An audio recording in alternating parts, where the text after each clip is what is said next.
All right, greetings. In this video, I'm going to help you decide should you DIY paint a scratch on the side of your vehicle.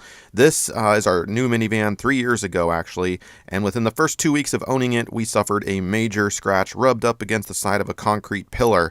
And so I got a quote, and I decided to DIY fix it instead of getting it professionally repaired. So here's what it looks like several years later, basically. I did not do detailed filming of the project, but you can see from this picture, this is what I did. I just followed the instructions. I wasn't able to get that nice professional shine. I'm just a DIYer.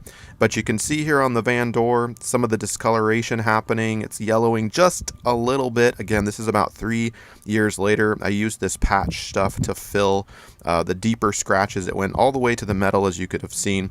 All right, it's break time. Welcome to my channel. Click that subscribe button, like this video if it's helping you out, and share this with somebody that you know. Don't forget to leave a comment down below and check the links in the description. But you can see here 3 years later, we have a complete seal happening and just light visible detection of that deepest scratch. The little stuff was pretty much done. And this was my first job. I had never done this before. I have no experience with body work whatsoever.